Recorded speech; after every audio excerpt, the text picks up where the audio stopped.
이른 아침 내 영혼의 목마름에 문을 열고 나의 사랑 내 주님께. 우리가 예수를 믿든지 안 믿든지 간에 세상을 살아가면서 인정하지 않을 수 없는 한 가지 대명제가 있습니다. 그것은 우리가 사는 이 세상이 보이는 세계가 다가 아니라는 겁니다. 우리가 사는 세상은 보이는 세계와 보이지 않는 세계로 구성되어 있다고 하는 사실입니다. 분명히 보이지 않는 영적 세계가 존재하고요. 그 영적 세계에 어떤 존재가 이 세상에서 일하고 있다는 사실입니다. 이건 사실입니다. 단지 이 사실을 사람들이 인정하고 싶지 않을 뿐이죠. 그리고 또 인정하지 않는 사람들은 그분의 경험 세계가 좁을 뿐입니다. 우리가 살고 있는 이 세상에 아무리 참 다양한 것들이 있다 할지라도, 특별히 영적 세계에 다양한 존재들이 분명히 있는데 그 영적 존재는 굉장히 강합니다. 굉장히 강합니다. 우리보다 강합니다. 그런데요, 더 강한 자도 존재합니다. 강한 자는 마귀입니다. 그리고 더 강한 자는 바로 예수 그리스도입니다. 그 다음에 이 세상에 저와 여러분이 존재합니다. 우리 스스로 강한 자인 마귀를 이길 힘이 부족합니다. 마귀가 우리보다 모든 면에 탁월하고 힘이 강하기 때문에 그렇습니다. 이 강한 자를 이길 수 있는 분은 누구밖에 없냐면 예수 그리스도십니다. 그분은 바로 더 강한 자이시기 때문에 그렇습니다. 더 강한 자이신 그리스도께서 강한 마귀를 십자가에서 결박시키시고 본인이 우리 인류의 죄값을 지시고 죽으심으로 인하여 그 마귀의 권세를 쳐 부셨습니다. 그리고 우리에게 구원의 선물을 주셨죠. 저는 오늘 말씀의 제목을 어느 편에 설 것인가 이렇게 제목을 잡아보았습니다. 이 말씀을 다른 말로, 제목을 다른 편으로 소개를 한다면 우리가 누구의 다스림을 받을 것인가 이렇게도 할 수 있을 겁니다. 어떤 한 사람이 귀신 들렸습니다. 그래서 그 결과로 인해서 덩어리가 되고 귀머거리가 됐습니다. 청력이 상실되고 시력이 상실됐습니다. 오늘 본문 누가복음에는 단지 덩어리라고만 되어 있습니다만 마태복음 12장에 보면 이 사람을 가리켜 눈 멀고 말 못하는 사람으로 소개하고 있습니다. 그런데 이 사람이 예수님을 만나게 됐습니다. 그리고 예수님께서 그 사람을 다스리고 있던 어떤 악한 영을, 존재를 쫓아내니까 이 사람이 치유함을 받게 됐습니다. 자, 보지 못하고 듣지 못하고 말하지 못하는 사람이 예수를 만나게 되어서 고침받게 되었다고 하는 사실은 얼마나 놀랍고 충격적인 사건입니까? 본문 14절 이하에 보게 되면 이 사건을 경험한 사람들이 어떻게 반응하는가를 보여주고 있는데, 이 반응한 모습을 통해서 오늘 우리의 모습이 어쩌면 여기에 나타나고 있는지도 모르겠습니다. 14절 이하에 보게 되면 깜짝 놀란 사람들이 있었어요. 아이고, 이런 일도 있을 수 있단 말인가? 어떻게 저 나사렛 예수가 병자를 이렇게 쉽게 고칠 수 있단 말인가? 기이하게 여겼습니다. 또 다른 무리는 예수님을 시험하려 말하기를, 여보시오, 당신이 진정으로 우리가 기다리던 메시아라고 한다면 모세가 하늘에서 만나와 메추라기를 우리에게 내리는 기적을 행사하는 인보자의 사역을 했던 것처럼 우리에게도 하늘로부터 내려오는 그런 표적을 좀 보여주시오 하고 예수님을 시험합니다. 그런데 한편의 사람들을 보십시오. 15절 말씀 보십시오. 그 중에 더러는 말하기를, 저 예수가 귀신의 왕 바알세불을 힘입어 귀신을 쫓아낸다라고 말하는 부류가 있었습니다. 예수님께서 분명히 그 귀신의 지배를 받고 있는 사람의 질고를 붙여주었는데 오히려 이 사람들은 예수님이 귀신의 왕인 사탄의 권세로 이 일을 행하고 있다라고 이렇게 주장하는 겁니다. 예수님의 사역을 인정하며 놀라지는 못할 망정 이런 표현을 하는 것은 결코 온당하지 않은 거죠. 왜 그랬을까요? 왜 이들이 이렇게까지 강하게 예수님을 표현하고 있을까요?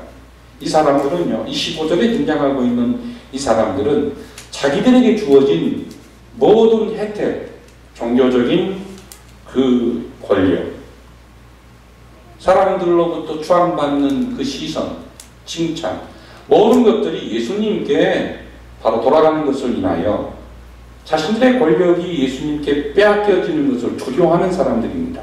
다시 말하면 예수님을 견제하는 정치적인 세력입니다. 어떻게 하든지 간에 저 예수를 제거해야 되겠다라고 마음먹고 예수는 나의 적이야. 예수는 나를 해롭게 하는 존재야. 이렇게 생각하면서 예수를 상대하는 바리새인과 서기관들이죠.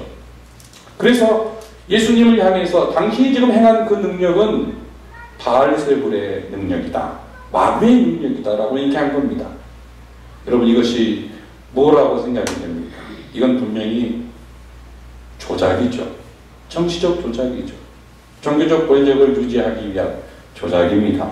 자신들의 기득권에 손해를 끼칠 예수님을 나락으로 떨어뜨리기 위한 술수였습니다. 얼마나 자기에게 주어진 기득권이 빼앗길 것을 두려워하고 있는가 하는 것을 이 15절의 말씀을 통해 볼 수가 있습니다. 역사상 유명했던 폭군들이 참 많이 있었습니다.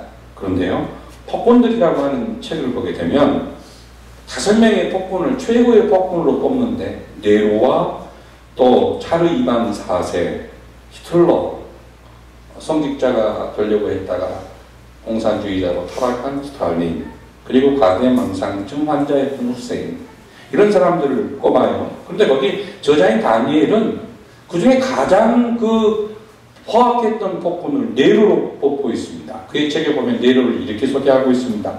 16살의 황제가 되어서 처음에 정치를 잘하다가 자기의 권력을 도전하는, 자기의 그 권자에 도전하는 사람들을 모조리 죽여버렸다.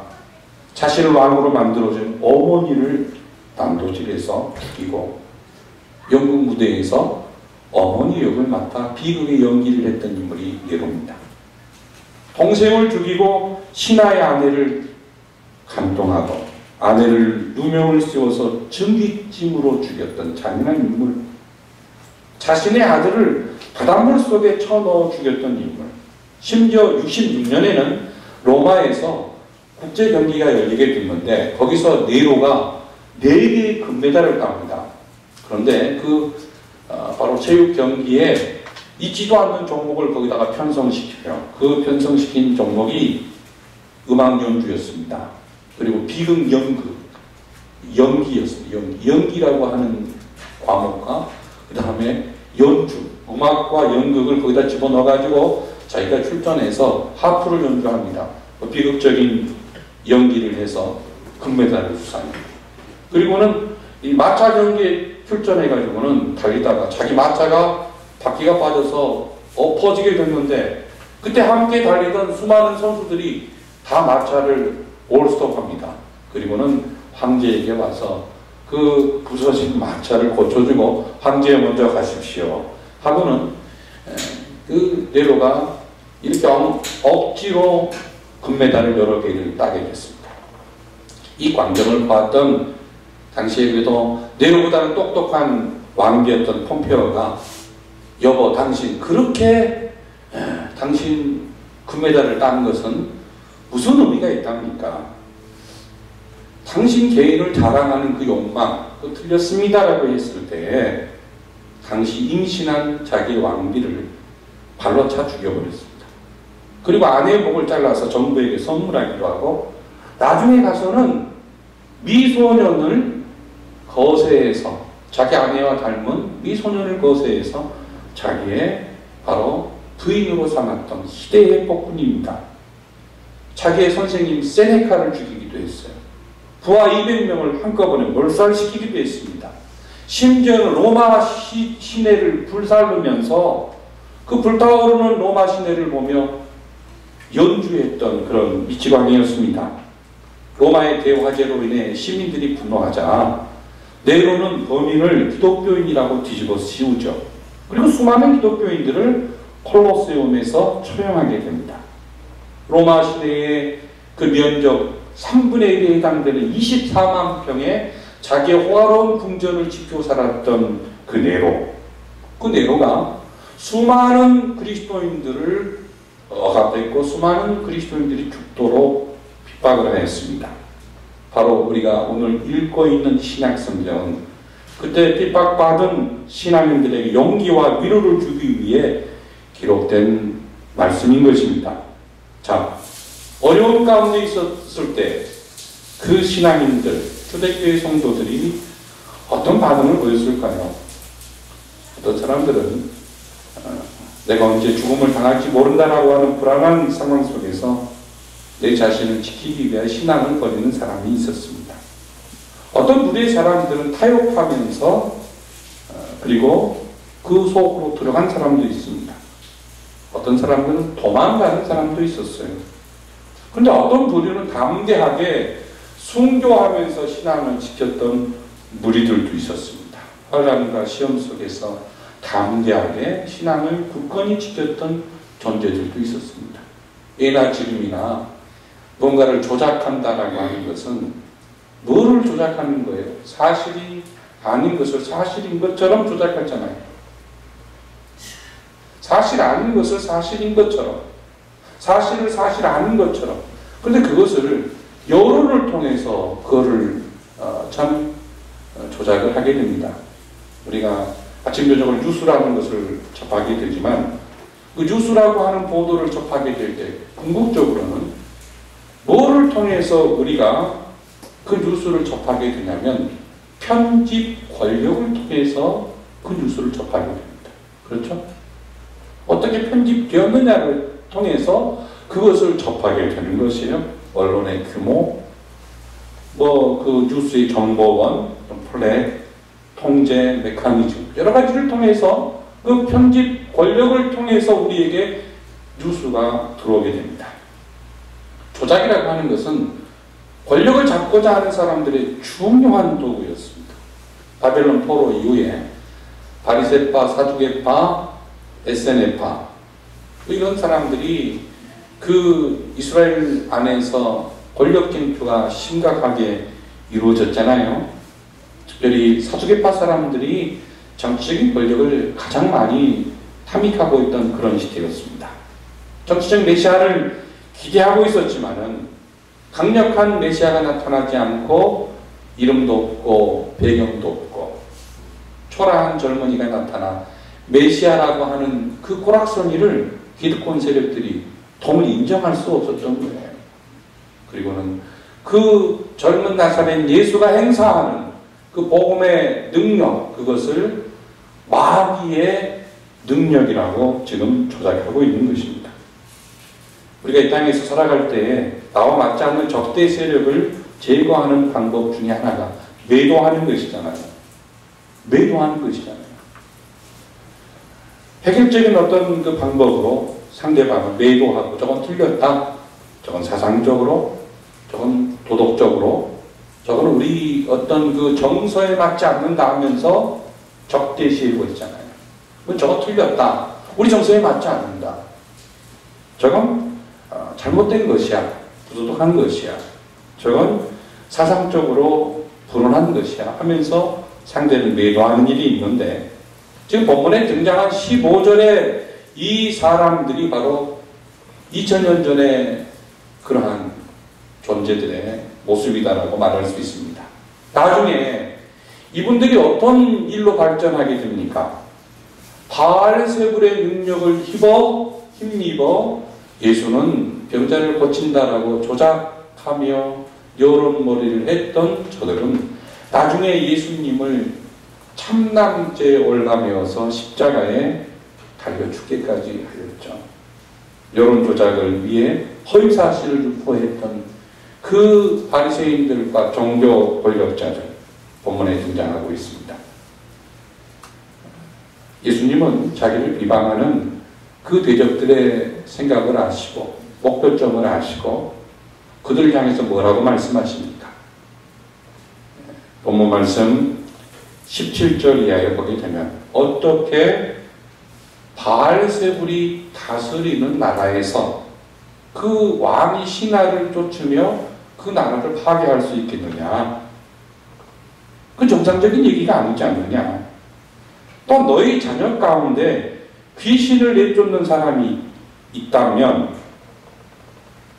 너희는 내가 귀신을 내쫓을 때 마귀의 왕과 동창이라고 비난하면서 너희 자녀가 귀신을 내쫓을 때에도 마귀의 왕과 결탁되었다고 비난할 수 있느냐? 이렇게 지금 반문하고 있습니다. 그러면서 궁극적으로 예수님은 내가 지금 마귀하고 결탁해서 마귀의 졸개들을 내쫓는 것이 아니라 하나님의 능력의 손에 붙들린 바 되어서 이 귀신들을 내어쫓는 사역을 감당하고 있는데 무슨 일이냐? 다시 말하면 하나님 나라가 이 땅에 임한 증거가 바로 저 연약한 지체의 회복이고 치유다라고 선포하십니다. 즉 하나님의 다스리심의 결과라고 주장하지요. 그러면서 주님은 20절부터 26절에 빈 지배의 비유를 말씀하십니다. 20절에 등장한 그 21절부터 구체적으로 나타난 말씀 보시면 21절 다 같이 읽어보실까요? 강한 자가 무장을 하고 자기 집을 지킬 때에는 그 소유가 안전하되. 여기 강한 자는 사탄을 말합니다. 마귀를 말해요.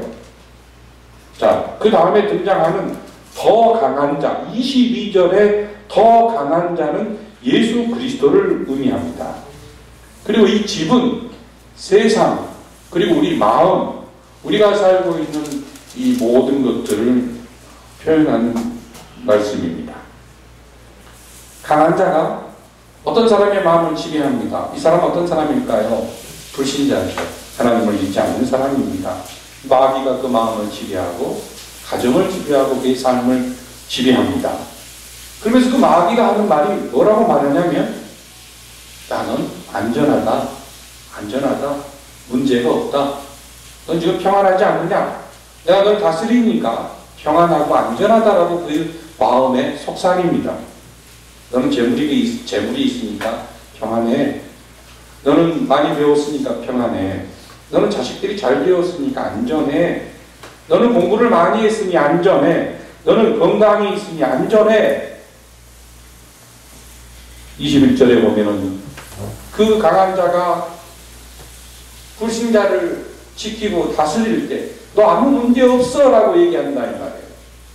저는 이 21절의 하반절에 나온 이 이야기를 제 주변에 가까운 사람에게서 경험하면서 작년에 슬픔을 경험한 목사입니다.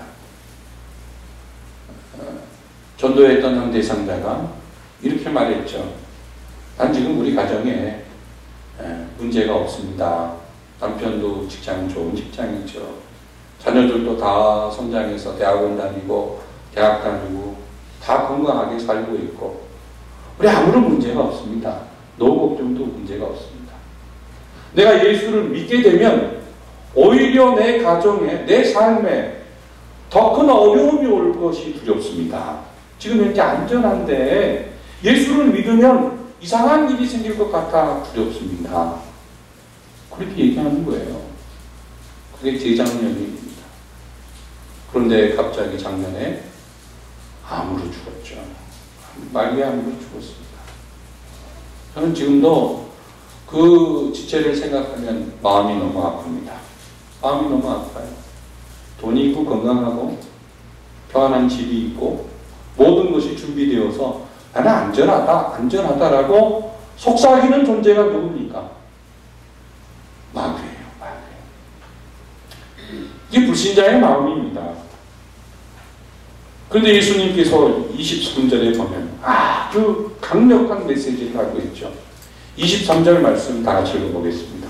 나와 함께 하지 아니하는 자는 나를 반대하는 자여 나와 함께 모으지 아니하는 자는 해치는 자다. 예수님께서는 그 강한 자의 말이 거짓이라는 겁니다. 그리고 논리적으로 모순이라고 하는 사실을 지적하시고 틀렸다. 더 강한 자와 함께 하지 않으면 아무런 의미가 없다라고 주님이 말씀하고 있습니다. 어떤 사람 가운데 이런 표현하시는 분이 있죠. 나는 예수 편도 아니고 그렇다고 마귀 편도 아니다. 이 말은 있을 수 없다는 겁니다.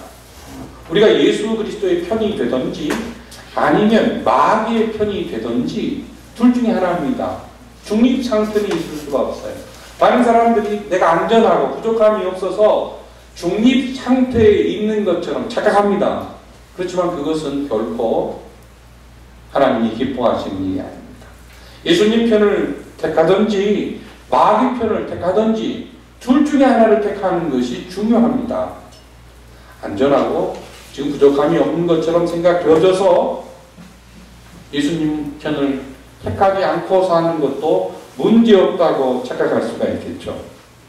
하지만 그것은 예수님을 거역하고 사탄에 협력하는 사람이라는 사실입니다. 24절부터 26절에 보게 되면 이런 말씀이 있죠. 빈 집에 마귀가 그 집을 다스리다가 잠깐 떠나가게 됐는데 떠나갔다가 돌아와 보니까 청소도 잘 돼 있고 모든 정지정돈이 너무 잘 돼 있어요. 예전보다 형편이 더 자기가 기거하기가 좋아요. 그래서 마귀가 자기의 절개들을 왕창 데리고 그 집에 들어오게 된다고 하는 아주 신기한 말씀이 여기에 등장하고 있죠. 무슨 말씀이죠? 예수님의 지배를 받지 않고 아무리 세상적으로 안전한 삶을 산다고 자유한다 할지라도 어느 순간 이처럼 된다는 거예요. 예수의 편에 서지 않으면 결국은 이렇게 강한 자의 지배 아래서 모든 것을 다 빼앗길 수밖에 없다고 하는 무서운 말씀이 여기 담겨 있습니다. 우리 한국 사람들은 불교 문화와 유교 문화권 가운데 살았기 때문에 굉장히 타협하는 부분에 있어서 허용적입니다. 그렇잖아요. 그래서 이 설 명절이 되기 때문에 우리는 그 많은 분들로부터 이런 도전을 받을 겁니다. 너희 예수 믿는 사람들은 왜 그렇게 편협하냐? 고집이 세냐? 조상을 잘 섬기는 거 중요한 것 아니냐? 절하자. 그리고 하나님께도 기도하고 또 내가 믿는 불상 앞에서도 절하면 얼마나 좋냐? 나도 네가 다니는 교회 가서 예배 드릴게. 대신 너도 나와 같이 절에 가서 고개를 숙이자.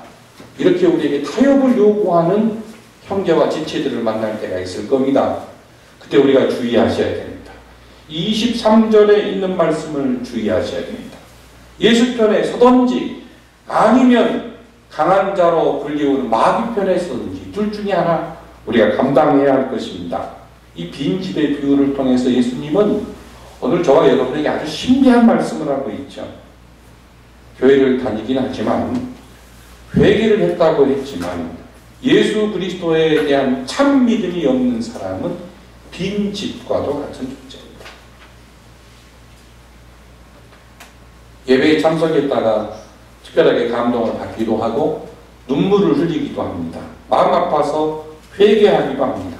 하나님도 앞으로 이렇게 살겠습니다라고 결심하기도 합니다. 그러나 결심으로만 끝나요. 결심으로만 끝납니다. 이건 빈집과도 같은 존재. 빈집과도 같은 존재는 죄에서 자기 자신을 지키려고 노력하지만 선을 행하려고 하는 적극적 사고방식에 믿음이 없는 사람, 빈집과도 같은 존재입니다. 성경에 보게 되면 바리새인들이 하나님 앞에 기도할 때 이렇게 기도했다고 그러잖아요. 저는 저 세리처럼 가늠하지 않습니다. 도덕질도 안 합니다. 헌금도 잘하고요. 저는 착하고 기도도 많이 합니다. 저 세리처럼 살지 않습니다. 라고 바리새인들이 기도했잖아요. 그런데 예수님은 그 기도를 칭찬하지 않았습니다. 자, 기억해 보십시오. 우리가 제서나 세종이를 키울 때 또는 찬민이와 찬영이가 컸을 때 또 차영이가 또 성장하고 있죠. 이때 부모님들이 어떻게 했는가를 한번 회상해 보십시오. 야, 너 그거 하지 마. 너 그거 하지 마. 하지 말라고 하는 말만 듣고 산 사람은 소극적 인간이 될 가능성이 대단히 큽니다. 잘못하면 이것도 하지 마. 주눅들죠. 그죠? 도둑질 하지 마라. 소극적이에요. 도둑질 하지 마라라고 하는 말보다는 오히려 열심히 땀을 내라. 긍정적인 말을 해주는 게 훨씬 중요하죠. 예를 들면 이런 겁니다. 야, 너 거짓말 하지 마, 거짓말 하지 마. 사실 거짓말 하지 말라고 했지만, 거짓말 나 안 해야 되겠다라고 마음은 먹지만, 어느 순간 지나가면 또다시 거짓말을 하고 있는 자신의 모습을 발견하게 됩니다. 거짓말 하지 마 하는 말보다는, 얘야, 바른 말을 해야지, 참을 얘기해야지, 옳은 것을 말할 줄 알아야 돼. 옳은 것을 말할 줄 아는 사람으로 가르치는 것이 중요하지 않겠습니까? 잠시 동안 내가 나쁜 짓을 하지 않는다, 무엇을 하지 않는다라고 하는 것을 좋은 신앙이라고 생각하기보다는 그건 소극적이에요. 그건 예수 안 믿는 사람도 할 수 있어요.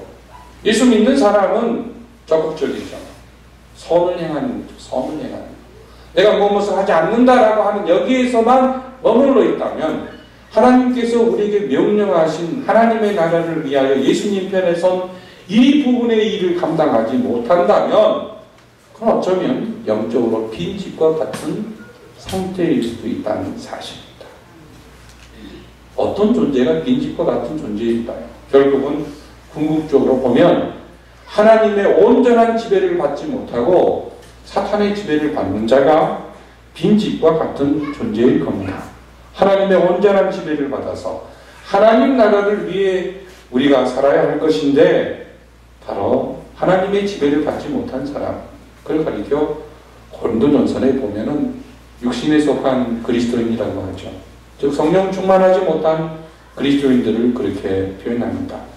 그래서 저와 여러분이 강한 자보다 더 강한 자이신 예수 그리스도의 편에 서는 것, 그것은 우리의 신앙이 회개하는 것으로만 끝나는 것이 아니라 회개했으면 그것을 실행으로 옮기고 결심했으면 결행할 수 있는 것, 이것이 중요하다고 하는 사실이죠.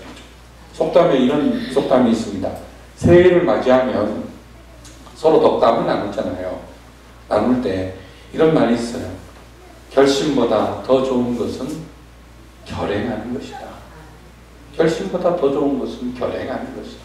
행동하는 것이다. 우리가 새해가 되었을 때 난 이렇게 해야 되겠다라고 결심하며 끝날 때가 얼마나 많습니까?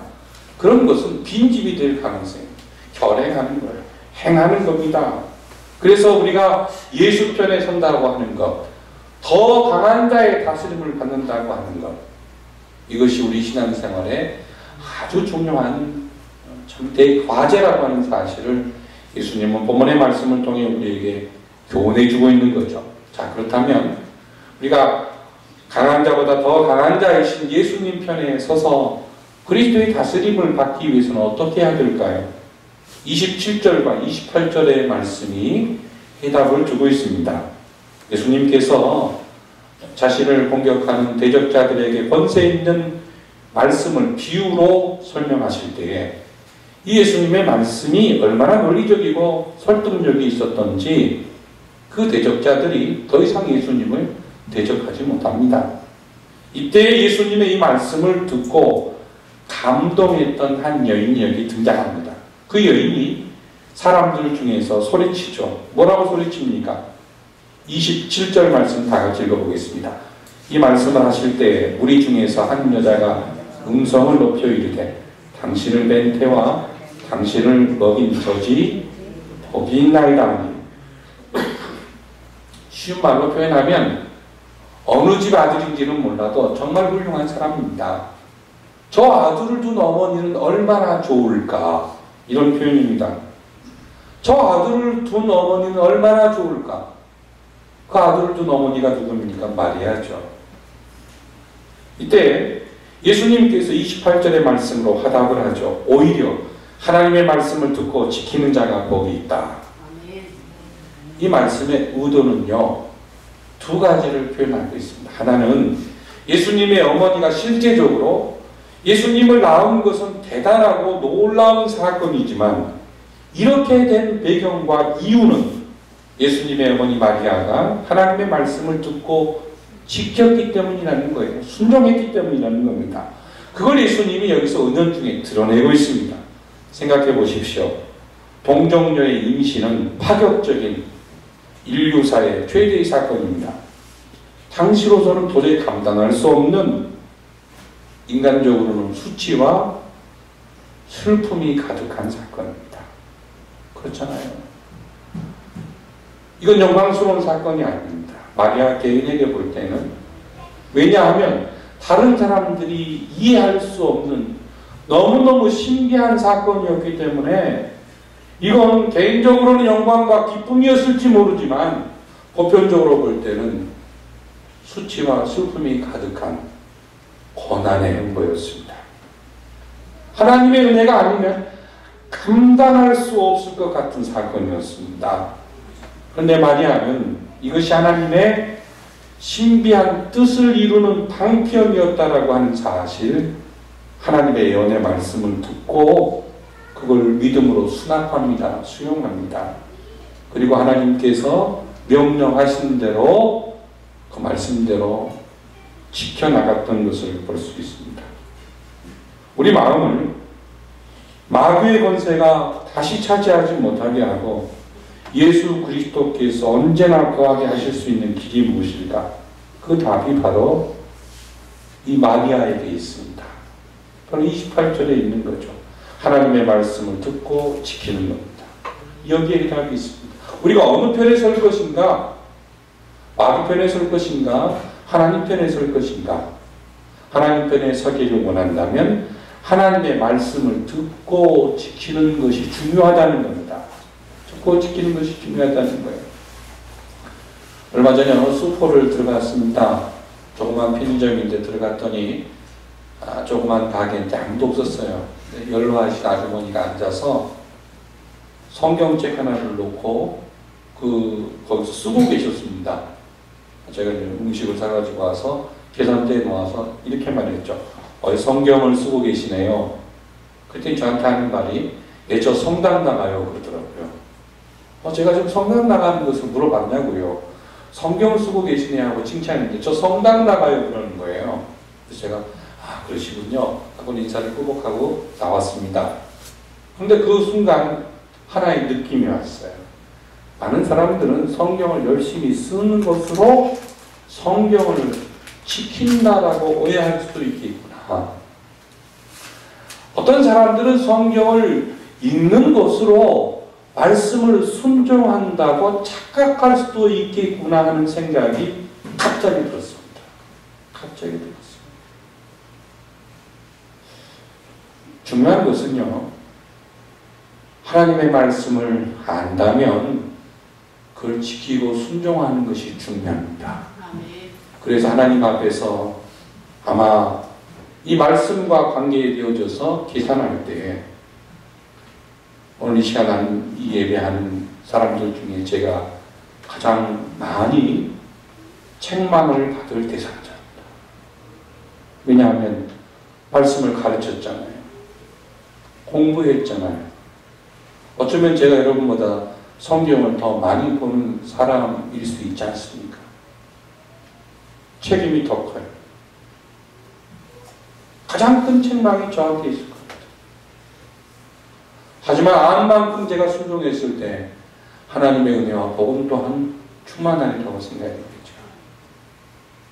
하나님의 말씀을 듣고 지킨다는 것이 복이 있는 것이고 이것이 우리가 그리스도 편에 서는 유일한 방편입니다. 하나님의 말씀을 듣고 여기서 끝나는 것이 아니에요. 듣는 것으로 끝나면 또다시 빈집이 될 가능성이 커요. 그렇잖아요. 왜냐면 생각 속에만 있으니까. 생각만 있는 것은 실제하지 않아요. 그 생각이 결행돼야 됩니다. 성경은 나침반과도 같다고 얘기하잖아요. 사막과 광야를 가보신 분들은 이 나침반의 중요성에 대해서 다들 아실 겁니다. 나침반이 없으면 다 헤매다가 죽는 거죠. 나침반을 가지고 있다고 하는 것, 그리고 나침반을 본다고 하는 것, 거기에서 생명이 유지됩니까? 그렇지 않죠. 나침반을 보고 방향을 파악하고 나침반이 알려준 생명의 방향으로 나아갈 때에만 거기에 생명이 있잖아요. 거기에 구원이 있잖아요. 가지고 있다고, 본다고. 그것이 무슨 노력을 발휘하냐 이 말이죠. 보면 방향을 찾아서 나가야 되는 것이죠. 말씀을 마무리하겠습니다. 설 명절 때 우리는 누구 편에 설 것인가, 누구의 다스림을 받을 것인가, 이런 유혹을 우리 모두 다 함께 또 이번에도 경험하게 될 것입니다. 앞으로 우리 일생 가운데 반복되어지는 하나의 사건이 있는데 항상 어느 편에 설 것이냐예요. 어느 편에 설 것이냐. 어느 편에 설 것이냐 하는 것에 중요한 하나의 대전제가 있습니다. 그건 목사님이기 때문에 그 편에 서야 되겠다. 아닙니다. 틀린 거죠. 교회이기 때문에 그 편에 서야 되겠다. 아닙니다. 그것도 틀린 겁니다. 오직 하나님의 말씀, 오직 성경이, 오직 성경이 우리 모든 것의 대기준의 전제라고 하는 사실, 이것이 바로 우리가 어느 편에 설 것인가 하는 기준이라고 하는 사실, 오늘 말씀 통해서 다시 한번 가슴에 새기시고 하나님 편에 늘 서시는 우리 하나님의 가족들 되시기를 예수님의 이름으로 소원합니다.